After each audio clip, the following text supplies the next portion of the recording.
Hey everybody, Jonathan Broadbent here, your host of UnWoke Academy. We have been setting the stage for this conversation for, gotta say, about 4 years. So there's a lot to unpack. Bear with me, we're gonna go through some fairly detailed stuff, but I'm gonna make it bite-sized, or if I don't, call me on it, ask me questions.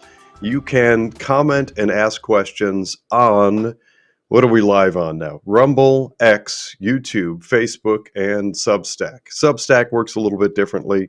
I actually have a separate camera and mic set up for that one. If there's a way to incorporate it into the software that I use for main live streaming, I haven't figured it out yet. But on any of those platforms, if during the course of today's discussion I say something that jars your memory, prompts a question, makes you wonder, or is unclear, call me on it. That's why we go live. That's why I initiate these types of conversations. That is to answer your questions. We run UnWoke Academy to get information out. We need to do a number of different things simultaneously. We want to get you out of harm's way into good stuff and hopefully thriving. We want to do the funding of Make America Great Again, defund the woke, and let's invest wisely. Let's put our money where our mouth is. If you are MAGA, if you're America First, if you believe in the middle class, even if you're sort of middle to moderate and believe in all the things that Western values portend, like free markets, capitalism, etc., then this is the conversation for you. Because if we don't fund it, it will never happen. I'm going to give you some Cliff's Notes, and then I'm going to give you some pointers in some previous episodes and things like that to help this conversation take shape. Because when you talk about the markets, I'm going to air quote that can mean different things to different people.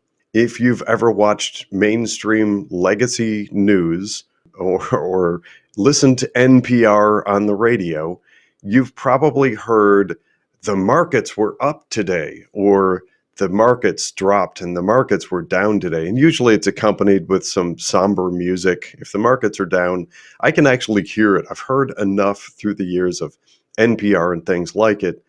That whole shtick, when they come on legacy media and try to convince us that the markets are up or the markets are down, what does that actually mean? How many people pause to wonder, what do they mean by that? We've fallen into a sticky spiderweb trap of allowing legacy media, Wall Street, globalist banks, whatever, the cabal, to convince we the people that the S&P 500 represents the markets. Well, that is complete and utter nonsense. And it's nonsense that might have proven harmless and just sort of a representative notion of what investment markets actually look like, except that it's been so ridiculously, egregiously, and broadly overtaken by bad actors. And I'm going to get into the details of what I mean by that in just a moment. It's been so overtaken and manipulated that now it is just what I refer to as the globalist bubble. In order to put things into context, well, two things simultaneously. What do I mean when I say that it's a globalist bubble and it's been overtaken by bad actors? The first thing to know is the purpose of investment markets. The investment objective, the reason that markets exist, or what we call capital markets, is to fund companies. And if you do it well, you participate in the growth of those companies. You're picking an array of companies that you believe in, and you want to participate in the growth of those companies. That, at its basic level, is the way that markets were designed to function.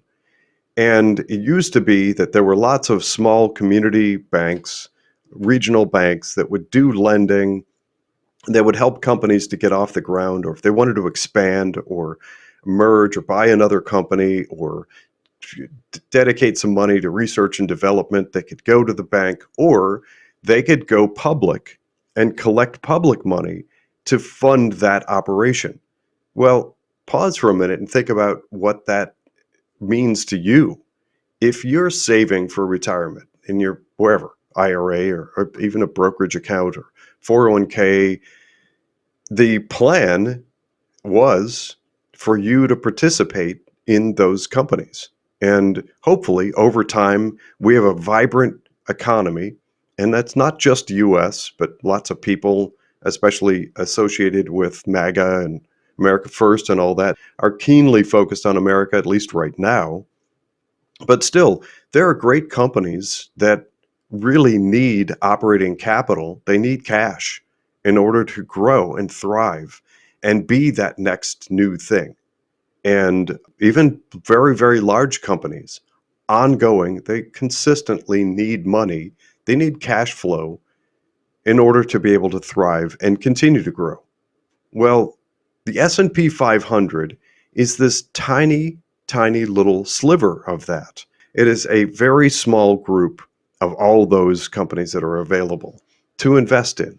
I'll just use some round numbers. Let's ballpark things. These are not exact, but let's just say that there are 15,000 US based companies that you might invest in through public trading. And there are all kinds of different ways that you might invest in. They do all kinds of different things in different markets, and they're different sizes, and some of them have very compelling stories, and they should be at least on your radar and of interest to you, should be interested in participating in that.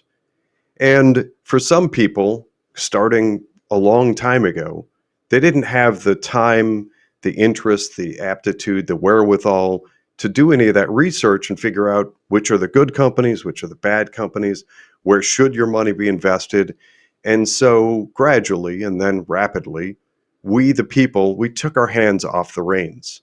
We gave that authority to primarily mutual funds. And what you're doing with a mutual fund is you're giving that authorization. You're telling some manager somewhere, I don't know what's good or what's bad. You do the decisions for me. You decide when to sell, when to buy, what's good, what's bad. And many of them, and especially explicitly, things that are based on an index like S&P 500, they've migrated into a ridiculous amount of sameness. And instead of doing research and figuring out what's good or what's bad, or when to buy, or looking out for harm on your behalf, or what might present a loss to you, many, many of them adopted instead to look at the woke stuff. They started looking years ago at environmental, social, and governance, or ESG for short. They started looking instead at critical race theory, which has been rebranded recently as diversity, equity, and inclusion, and all sorts of stuff like it. So instead of looking out for you and your best interests, many, many of mutual funds and the things like them decided instead it's easy to just sort of smokescreen the public and throw up this veneer of action where you have to put your fist in the air, that the climate action and equity and things like that, which are just, I'm sorry to say, but I've studied this stuff. It's just pure Marxist propaganda.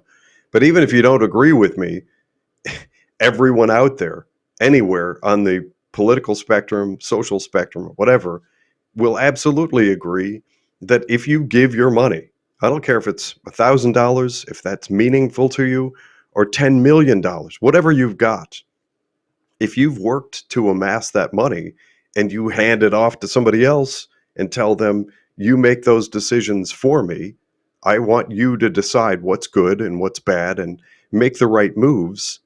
If you find out that they stopped making moves and instead just replaced the metrics, what we in the industry refer to as fundamentals, and stopped looking at the fundamental pluses and negatives of companies and where to invest, and instead ended up going into a parade of woke sameness that's a little breadcrumb for you. That's actually an episode that I did a while ago, Parade of Woke Sameness, and actually so is Globalist Bubble, where I lift the hood on a vast array of some of the most funded mutual funds out there. The ones that I've researched, and that's a lot of them, have ended up invested, it means your money. They're taking your money, and they're all ending up with somehow, interestingly, the exact same answer, which is figure about 40-ish companies.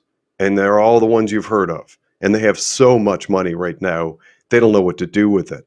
They've basically just sucked up all of the capital markets, all of the money that should be going to fund business enterprise. They've sucked it up and made it disappear, suffocating small business venture, mid-sized growth and expansion, virtually everything. And it's been a double negative. There's a little doom and gloom, but then I'm going to get back to the positive, and it's awesome. You're going to stick around for this because I've got really amazing numbers to share with you. But as they've done that, those small number of companies, and you're talking Apple, Microsoft, Meta, NVIDIA, they have so much money. I've said this before, only half jokingly, they would have to find another planet full of humans to sell their product to justify where their price is right now, or maybe 5 new planets. They basically just sucked up all the money and just crushed the capital markets. And that's horrible, and it's terrible, but it's also a bubble.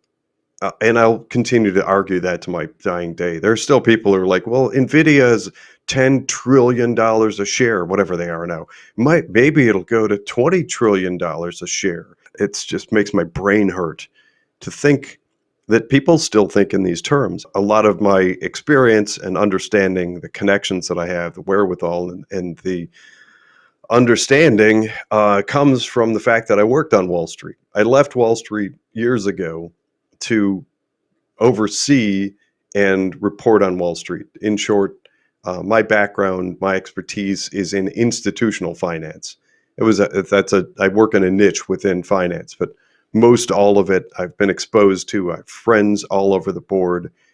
And so over the past couple of years, as I've worked through the equations and I've looked through the mutual funds and I've lifted the hood and I've reported on this, at many points, I think to myself, this can't be true. This can't possibly be this bad. Don't we have some competent professionals somewhere that are doing differently or looking at this through an objective lens instead of just simply allowing all money to flow into, or it's already a bubble and overfunded? I've lost track of the conversations, hundreds and hundreds of conversations with friends all across the spectrum in the world of finance. I actually sent out a request for information last year, 2024, to many of those managers. And just because of where I sat and what I did and the connections that I had once upon a time when I worked in finance on Wall Street. And at the time, I was, not to toot my own horn, but I'd climbed the ranks pretty far and had enough connections and enough clout that I built contact with a great number of managers and firms out there. So many of those ones that you've heard about, you may watch them talk on whatever, CNBC, and I know a lot of those people. And actually, many of them are lovely people. They're very friendly. Some of them at various points in my career have been friends of mine. I'm not going to take shots at individuals, or may occasionally take shots at a few individuals. But last year, when I sent that RFI out, the request for information, I made it very open-ended. And I said, I want you, as a money manager, managing however many billions of dollars you manage on behalf of other people, to either explain your justification if you're using ESG and DEI, and if you are kowtowing to the corporate equity index.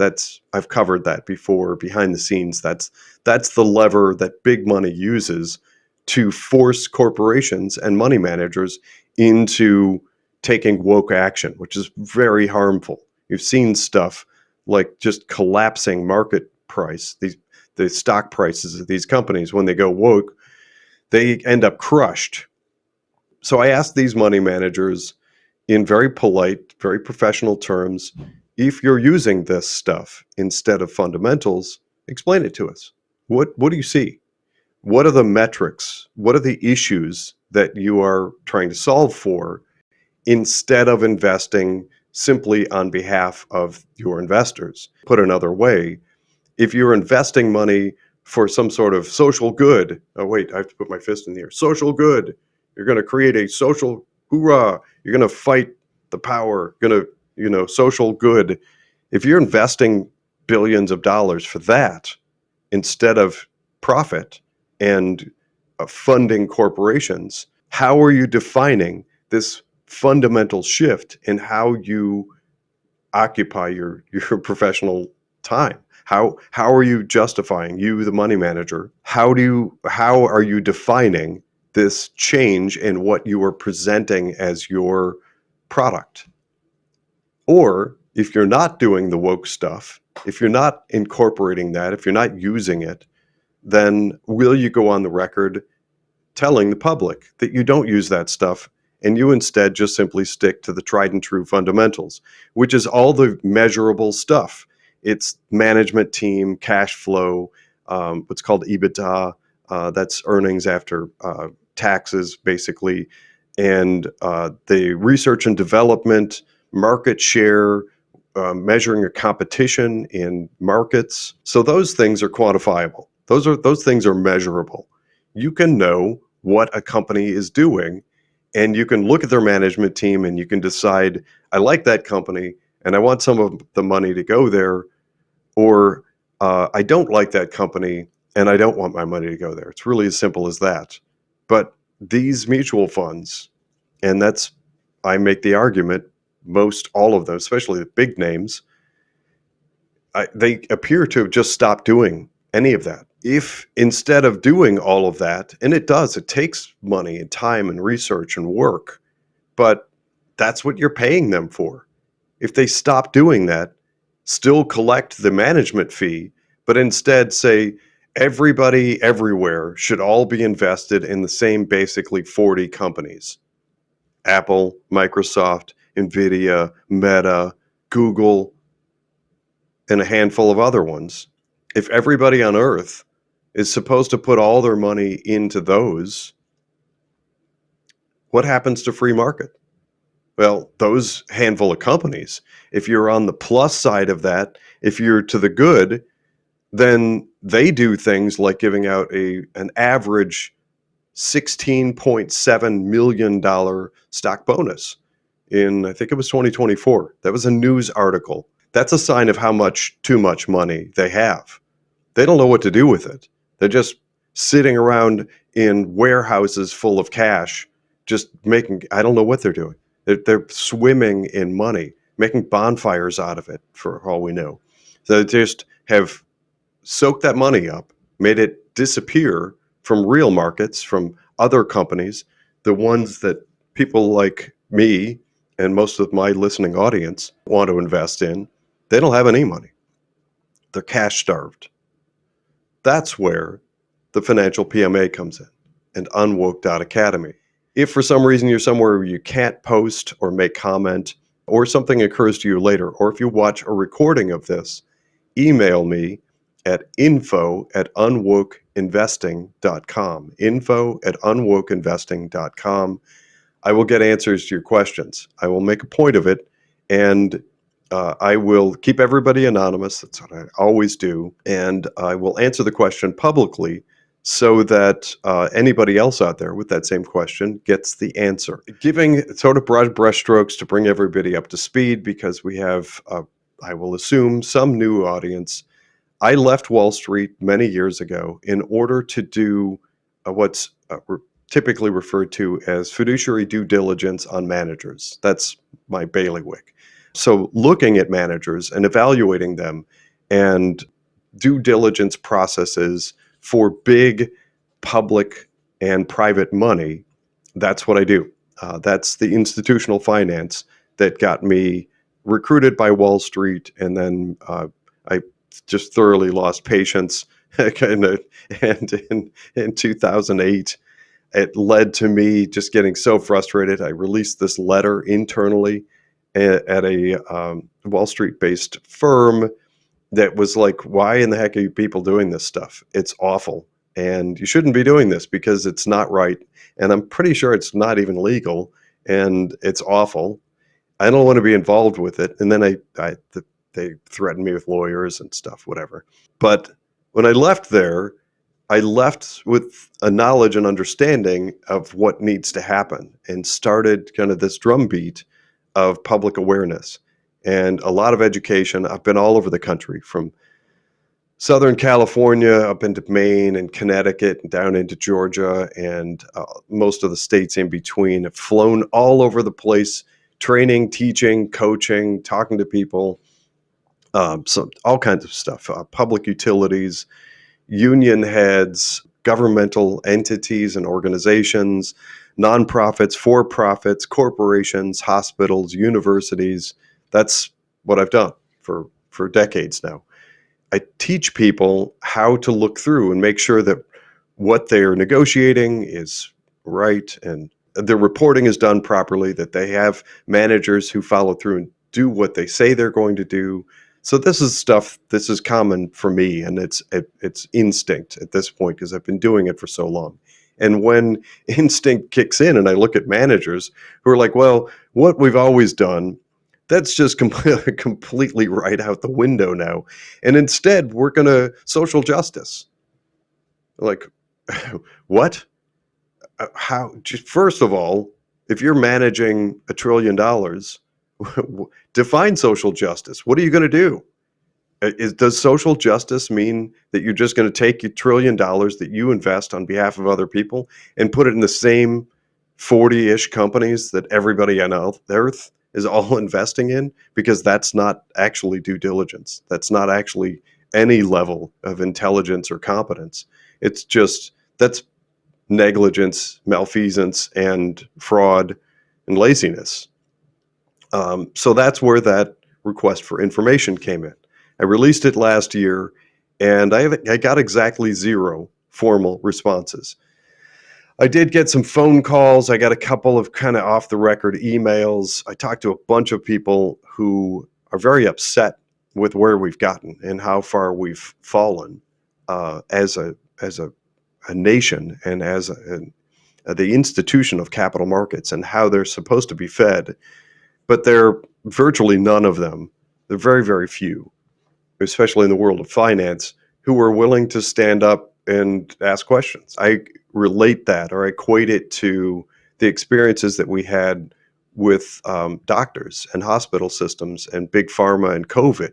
When COVID kicked in, there were just way too many doctors who were like, what? And just it jab all of my patients, 5, 6, 7, 8, 9, 10, 11 times, jab them all with some experimental thing, or put them to violate all the existing known protocols and instead try these nefarious medical protocols. Sure. Okay. And there were a lot of them we've figured out now. They got paid big bonuses. Well, those doctors, most of them, it's my understanding, were afraid. They knew the writing was on the wall. They would lose their ability to practice if they asked questions. Well, the same holds true in the world of finance. A lot of these people, and I know a lot of them, and I had the opportunity. I saw that gold brick path. I saw it. I saw all the people with private planes and multiple mansions and very, very high-end luxury cars, maybe a couple of yachts and special yacht at their house in Miami, whatever. I know those people. I've worked with them and been invited into that world. I was actually more than invited. It was, when I was recruited, it was insisted. That's the world I was supposed to go into and play in.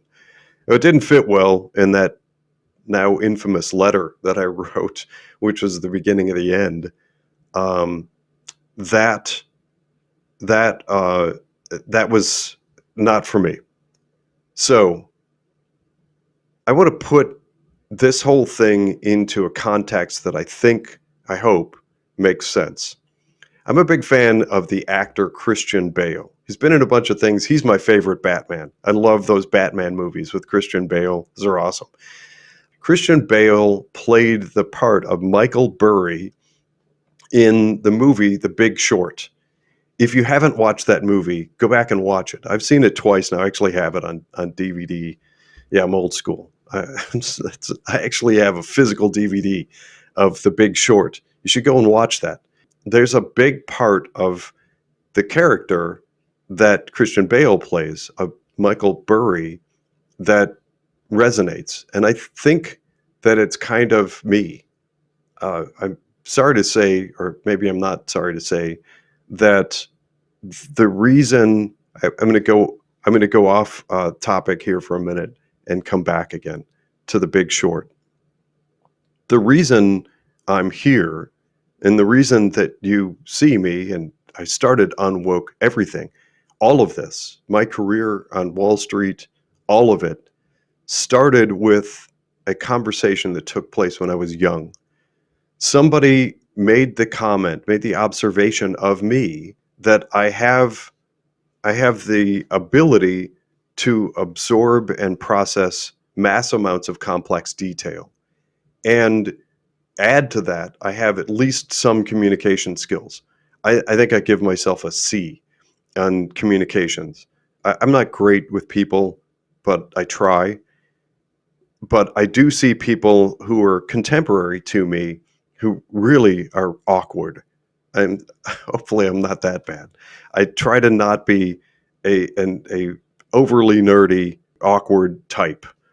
Sometimes that comes out, and that's fine. You're going to have to deal with that. I try to strike a balance. And actually, so by way of example, I brought along a couple of props today to illustrate my point. And hopefully, this kind of right sizes your perspective of me and where I'm coming from. When I worked on Wall Street, I was recruited into work in what's called the bullpen. And it was during that time I learned that what I was recruited for is not actually what I was expected to do. They really just basically wanted me to attend sales meetings and sell whatever the product du jour was. Well, I didn't want to do that because my training background and the thing I was recruited for is a very specific niche. And I was like, okay, well, that's the only thing that I'm going to do because that's what I'm good at. Not selling whatever thing that you guys figured out is profitable or whatever. I worked my way through in 24 months. It was 2 exhaustive, grueling years. If you've seen those Wall Street films and movies and those TV shows and everything, it's mostly all true. It's crazy. It's just absolute craziness in working your way through one of the Wall Street firms. What I did, it was a lot of travel, a lot of hard work. I was there 6.5 days a week for 2 years, basically lived there. When I got to the end, I was supposed to graduate, I'm air quoting that, and then become like a full-fledged employee. And I'd run the gamut. I'd done all the things that were asked of me. I had fulfilled all the requirements over the 24 months, which is a rarity. Not many people do, but I did, and I was successful.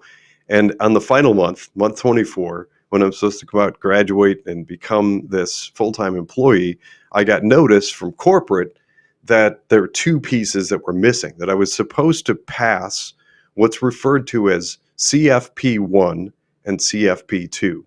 If you've ever taken a look at the other side of the aisle from me, which is much more common and it's much more likely that you know that side, that stands for Certified Financial Planner. I know lots of financial planners. Actually, I think I like all of them. They seem like great guys and gals. So on the personal financial planning side, they said that there are 7 modules in order to become a CFP. And they just decided I had to pass and certify in CFP1 and CFP2. Well, it's not my specialty. It's not my bailiwick, not my area of focus. I don't really know anything about that, and I didn't want it. But I was told it was hard and fast requirement, and somehow they'd missed it. And this is month 24. They gave me 2 extra months and said in month 25 and month 26, you have to pass CFP 1 and 2. CFP is something people take sometimes 3 years to work their way through and pass. This is textbook 1. This is CFP 1. They gave it to me on the first day of the month. Actually, I had to buy it. I bought this textbook. What's this one? Financial Planning and Process Environment. That's what this one is. And I knew zero, close to zero about any of this. I took this book, and on the very last day of the month, I took the exam and passed it. This is CFP 2. This one is Fundamentals of Investments for Financial Planning. This is the second one, pretty much same size. What is this? I don't know, 1,000 pages, 600 something, whatever it is. And so I just crammed, and I don't know, 700 some pages. So you got about 1,600 pages of material there. Same thing. I crammed that, studied in month 2, and passed and graduated. And so I finally had covered all the things, and I did all the stuff that was expected during the 24 months. And then I did the extra 2 months and pulled off the miraculous. I crammed all that, and I retained that much information. My reason for bringing that up is my perception of my job here, my role with UnWoke Academy and Financial PMA is to go out there into the world and look at what's really happening and absorb as much detail, seek bedrock truth, and then report back to you. That's my job. And hopefully I can balance those two well. I can get the detail, I can absorb it in meaningful ways, and then prove to be a good communicator. If I don't do one or the other well, UnWoke Academy doesn't do well, you don't do well, and we don't ever actually defund the woke, which brings me into the positive, awesome stuff that's happening. One is, if you weren't already aware, it's because you're not supposed to know that on February 21st, Donald Trump issued something called the America First Investment Policy.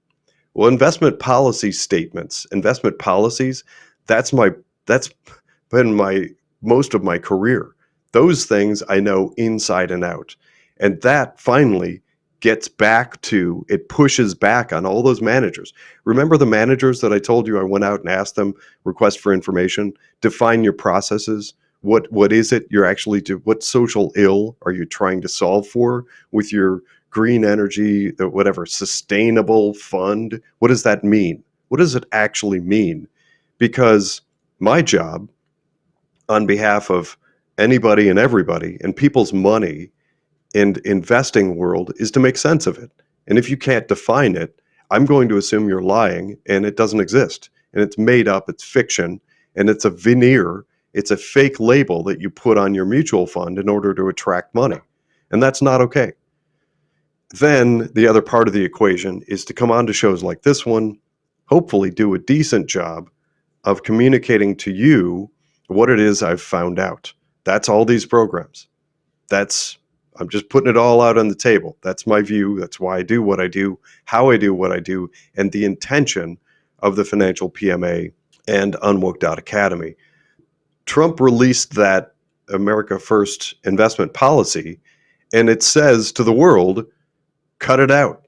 Stop funneling all the money, virtually all of it, into a small number of globalist companies that hate us.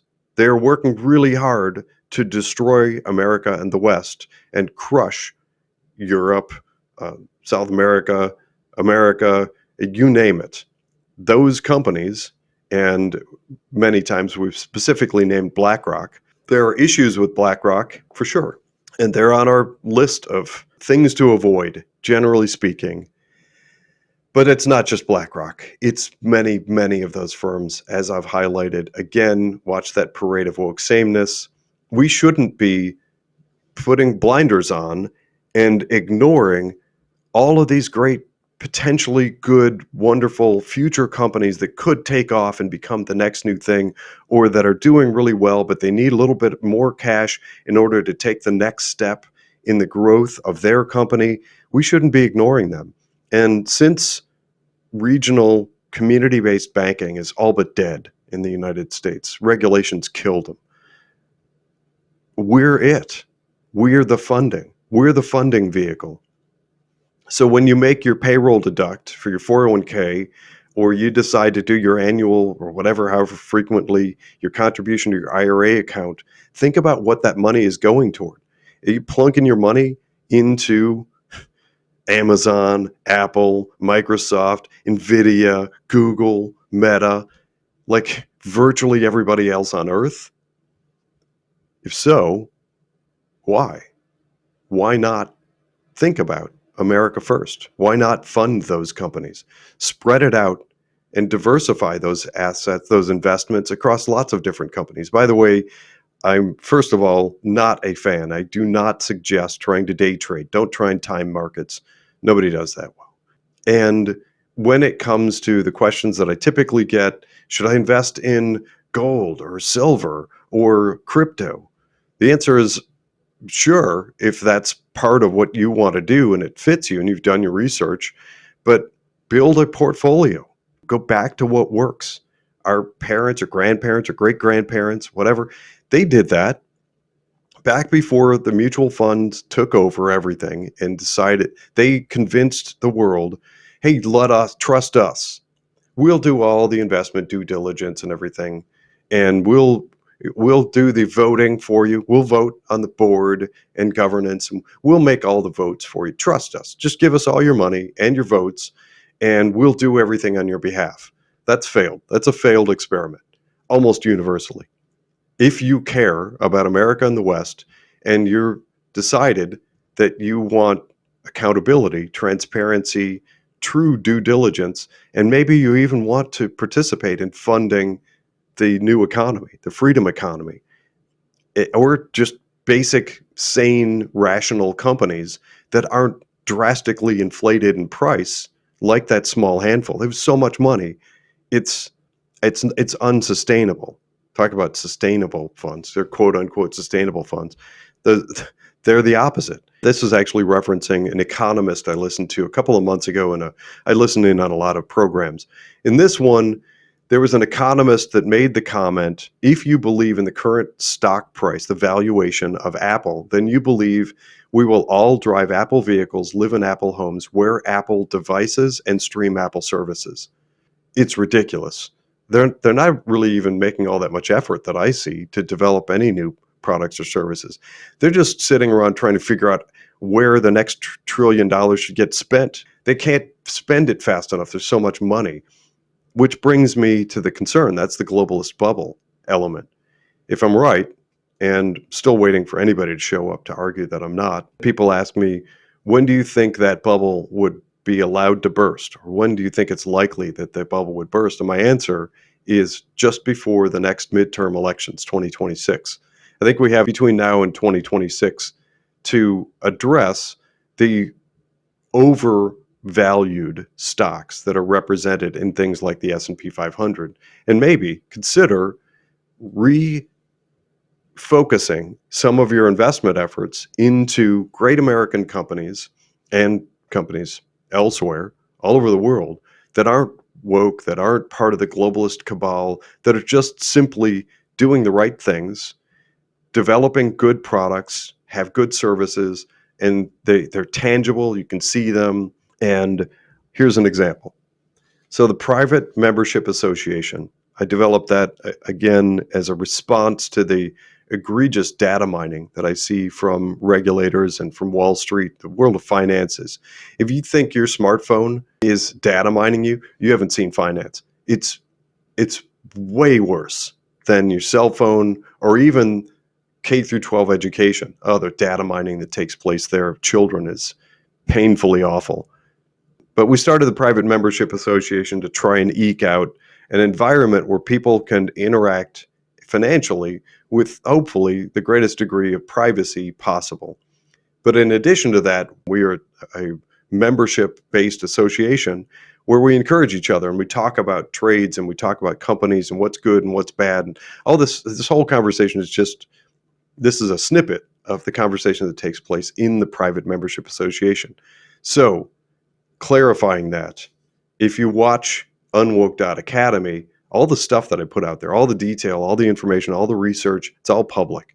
You can go anywhere with it. If your spouse or brother-in-law or best friend from college or roommate or whatever, if they work in finance, or if you do your own finance and you do even online account for trading or something, great. Take everything I'm doing. It's all free. Take it. Go do your thing wherever you want to. If you don't have those resources, consider the Private Membership Association. We'd love to have you. No requirements, all free until the Private Membership Association. That is actually a paid subscription. That's how I plan to keep the lights on and keep episodes like this one going. Some number of people are going to join us at the Private Membership Association, whoever that is. So there's your two avenues. You can take it, don't pay us a dime. Take everything that I'm doing, all the research, and go anywhere with it. Hoorah! I'm proud of you if you do, because that's how we fight back. That's how we fund the future that we want to see. It's how we defund the woke. It's how we take the money away and get it out of harm's way, for heaven's sakes. Get it out of all the stuff that's built upon the S&P 500. And sorry, I'm going to get back in a moment. I've got the latest numbers that I pulled from one of the members in the Private Membership Association. But before I do, I want to finish my train of thought on the Big Short with Christian Bale. I brought it up, but I missed one important piece that I want to highlight. In that movie, he saw something, and he started going around in it at first, just like me. At first, he was like, this can't be that bad. And he got people to go out and fly places and do research and look at the mortgage marketplace. And there was a concept in the United States that U.S. mortgages were so solid, there was such bedrock, they were so secure, nothing could ever happen to them. And based on that, bad people kept layering bad things on top of them. You had collateralized mortgage obligations, and you had derivatives that were built off of them. And you had some of them got levered up. There was so much leverage in them. There were like 20 or 30 times leverage. And then you had legislation that came in that weakened the mortgage marketplace. And lo and behold, 2008 happened. There were very few people in 2007 who even thought about the mortgage market as being vulnerable.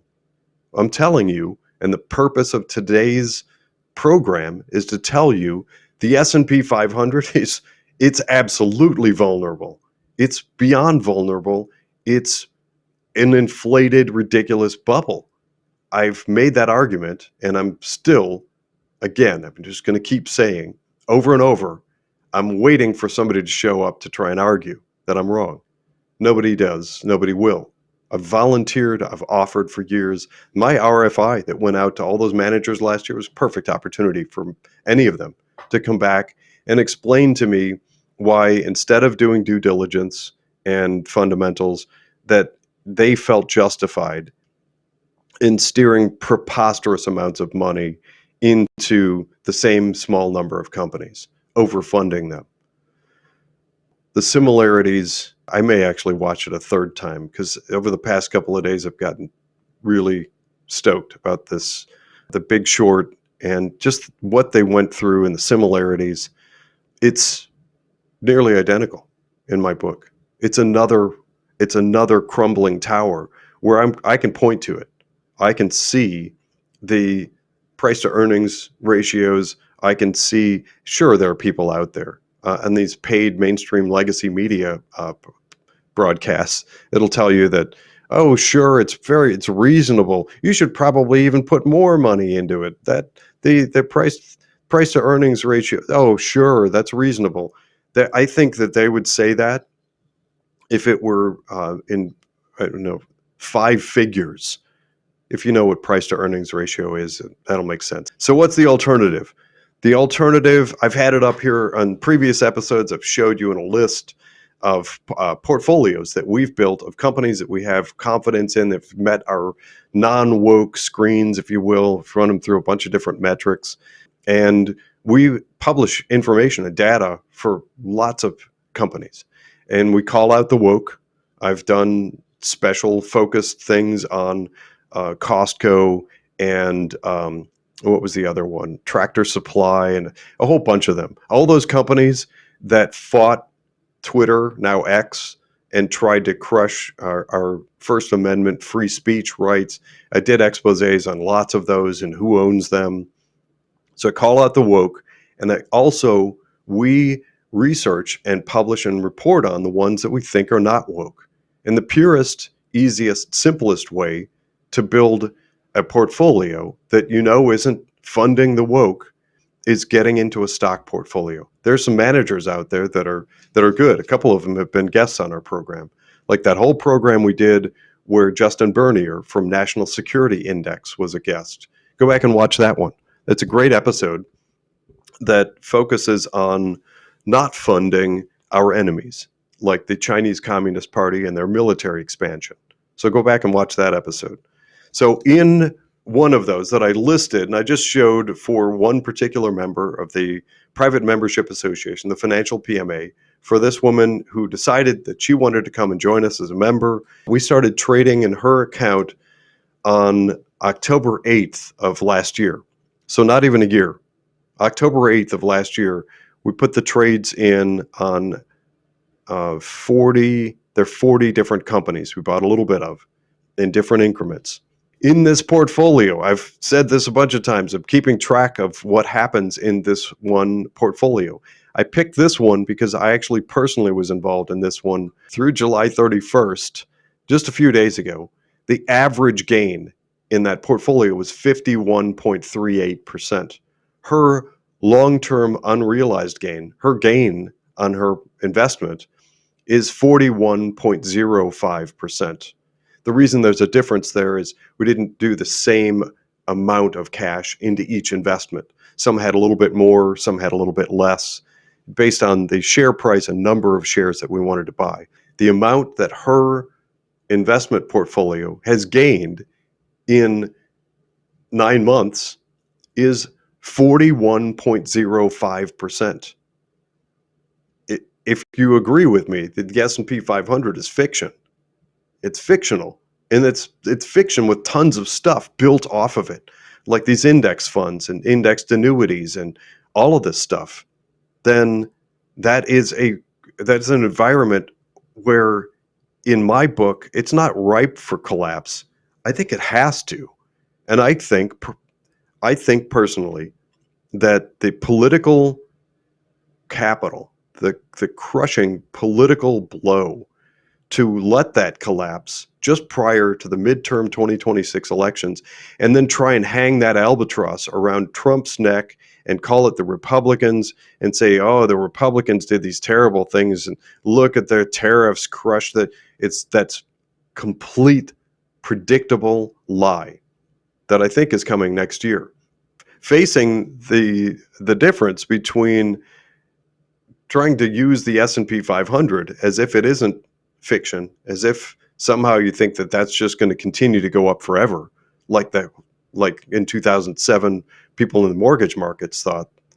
An alternative is to watch the episodes where I talk about how to build your own investment portfolio. Ditch the mutual funds, build direct investing, and in doing so, you avoid those management fees from the mutual funds. Get rid of them. And for some people, you can get rid of excess advisory fees. If you've got an advisor who's doing the same thing, they're just hanging out to put you into mutual funds that then charge a fee that then put you into the same small cabal of globalist companies, same as everybody else.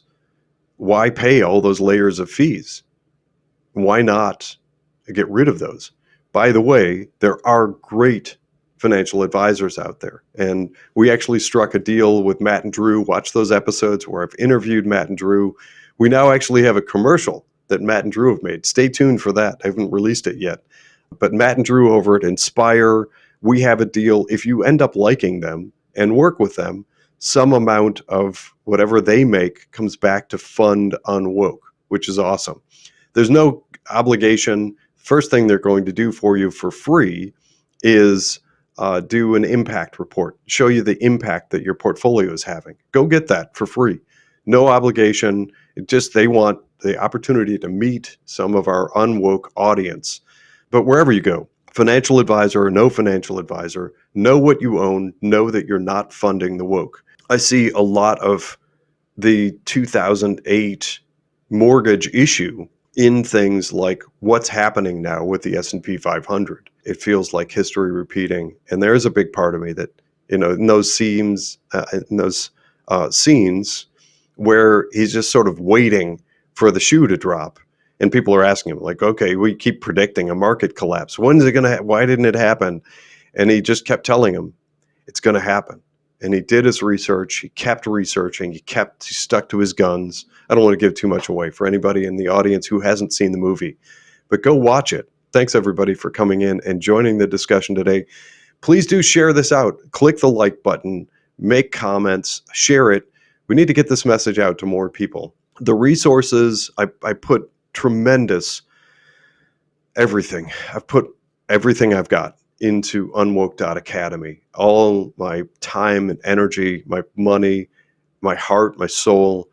This is all free. It's for you to act upon and get other people. Get people talking wherever they are. Just please get them talking and get them aware of the things that I'm bringing up. Tell people every Wednesday at noon Eastern time, I plan to hold this discussion and ones like it. Follow UnWoke.academy, comment, like this, and share. In the meantime, thanks everybody for tuning in.